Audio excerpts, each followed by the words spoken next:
A paz do Senhor Jesus. Vamos começar aqui mais um cafezinho com Jesus. Eu sou o pastor Alex, que apresenta o cafezinho, e hoje nós estamos no nosso último áudio, né, meus irmãos, desse tema, princípios de uma igreja vitoriosa, né? Hoje é o final desse áudio, princípios de uma igreja vitoriosa.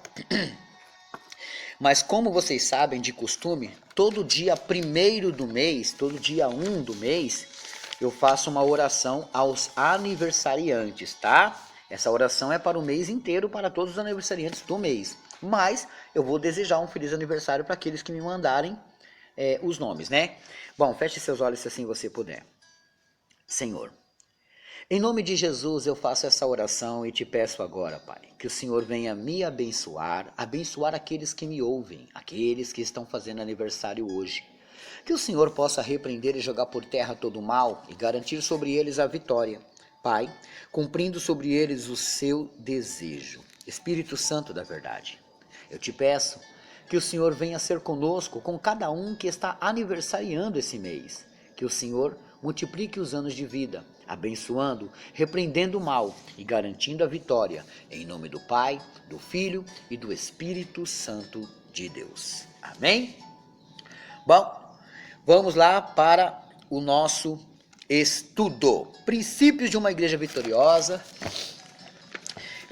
Algumas pessoas falam assim, pastor, às vezes parece que o senhor está gripado. Eu não estou gripado, meus irmãos. Às vezes é porque tem muito pó na onde eu trabalho aqui. Às vezes é alguma coisa que me irrita, né? Mas eu dificilmente fico gripado. Acho que só fico gripado 2 vezes ao ano. E pausa para o cafezinho, só um minutinho. Então, vamos lá. Princípios de uma igreja vitoriosa, né? Hoje é o último áudio. Recebi bastante elogios de coisa que as pessoas não sabiam, né? As pessoas acabaram aprendendo. Isso é muito bom, né? Em primeiro lugar, meus irmãos, olha só, a igreja, na verdade, ela não é unida. Aí ela parece, né, que está vencendo, mas na verdade ela está se derrotando, porque uma casa dividida não prospera. Então, primeira coisa que você tem que saber é que a igreja, na verdade, hoje ela é desunida. Isso não pode. Veja uma união de uma igreja verdadeira, olha, Atos, vamos lá, Atos capítulo 2, uso sempre esse exemplo, né? Atos 2, versículo 44, Atos 2, 44 a 47, ó. E todos os que criam estavam juntos e tinham tudo em comum, viu? E vendiam suas propriedades e fazendas e repartiam com todos segundo cada um havia de mister. Cada um o que precisava. E perseverando unânimes todos os dias no templo, e partindo o pão em casa, comiam juntos com alegrias e singeleza de coração, louvando a Deus e caindo na graça de todo o povo. E todos os dias acrescentava o Senhor à igreja aqueles que se haviam de salvar. Viu? Ninguém precisava pregar para eles. O próprio Deus enviava as pessoas. Olha que forte. É aí que está o nosso erro. A gente só quer para nós, né? Então, em primeiro lugar, que a gente encontra um erro aqui da igreja, ela não tem princípio de união. Ela não é unida.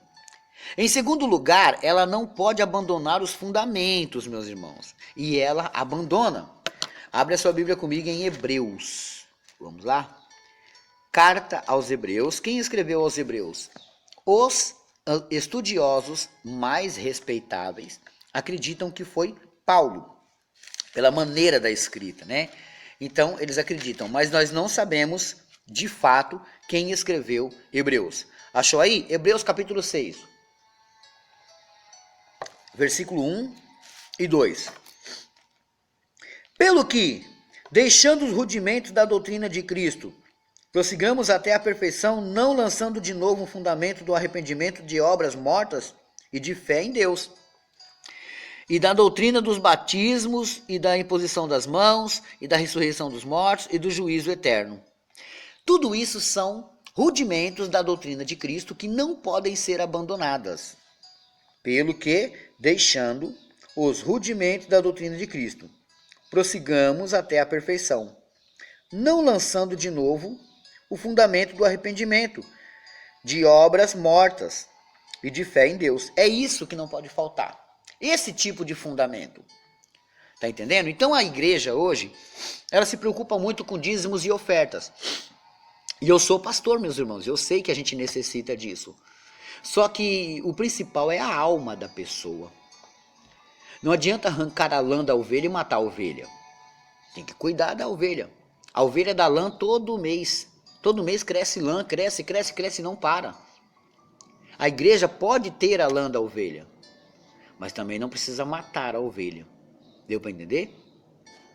Bom, o ensinamento que não pode ser abandonado, que a gente viu aqui, é o arrependimento de obras mortas. A obra está morta. Você matou ela, você não fuma, não bebe, mas você está arrependido porque fez isso. Isso não pode. 2. O batismo. Você talvez não está aprendendo sobre o batismo. O batismo é um sepultamento. Você sepulta o velho homem para renascer o novo homem. Mas ninguém prega sobre o batismo, ninguém fala do batismo. A imposição de mãos. É necessário que os homens ungidos de Deus chamem à frente e falem: olha, eu quero orar hoje por vocês, eu quero ungir vocês, tá? Eu quero ungir vocês, ele vai colocar as mãos sobre vocês. Ah, pastor, mas tem muito pastor aí pecador e tal. Eu falei, irmão, eu não estou falando quem é e quem não é, tá? Estou falando que isso aqui é uma ordem que era para ter seguido. 4. A ressurreição dos mortos. Ninguém prega que a gente vai morrer, mas também a gente vai ressurgir. A gente vai viver de novo, meus irmãos. Na verdade, quem vai reviver é o corpo, porque a gente saiu daqui e ainda continuamos vivos, só que em outra dimensão.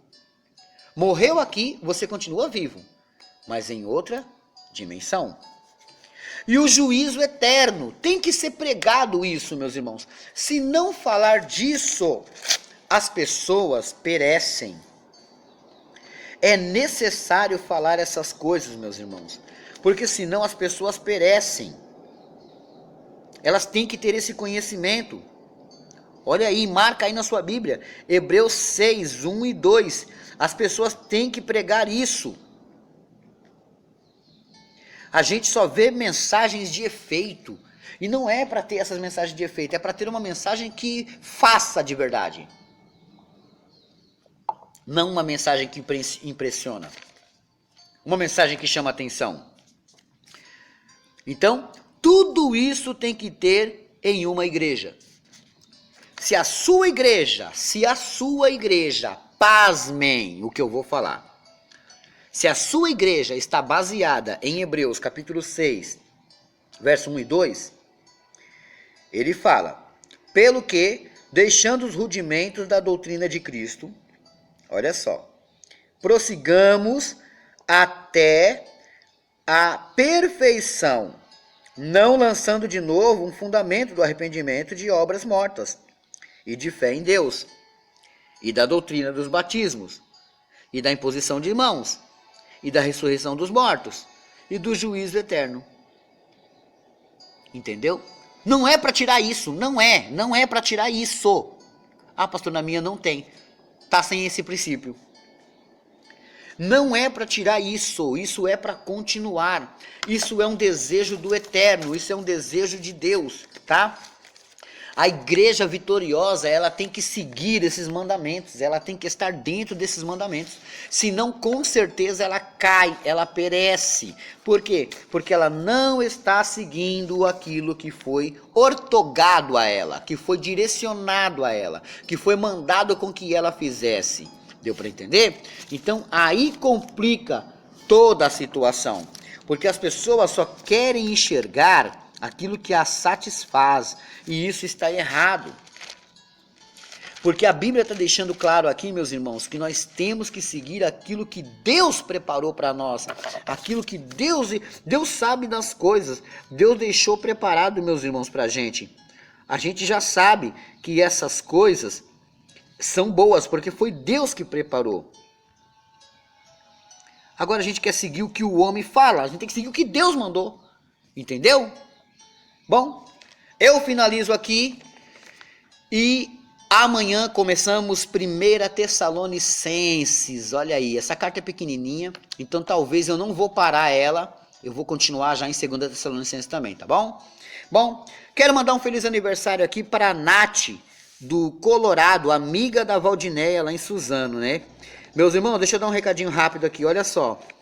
Um dos meus aparelhos, que eu falei para vocês que é antigo, né, que eu não tenho condições de ter outros, ele descarregou todo, e aí eu não consegui, isso foi no domingo, meus irmãos, e eu não consegui dar carga nele.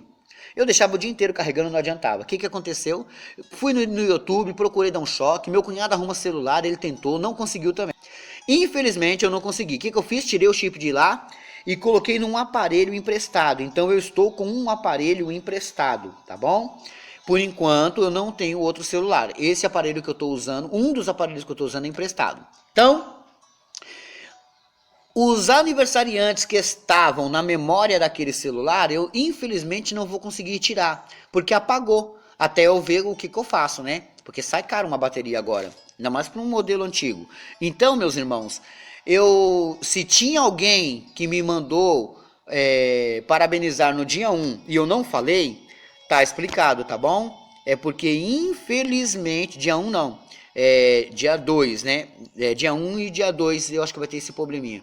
Então, infelizmente, meus irmãos, esse aparelho está apagado e eu não consegui. É uma luta, é a internet que falta, sabe? É uma luta, meus irmãos. Mas eu parar? Paro não. Se vocês continuar com paciência, eu continuo lutando aqui. Amém? Bom, Deus abençoe a todos e fiquem todos na paz do Senhor Jesus.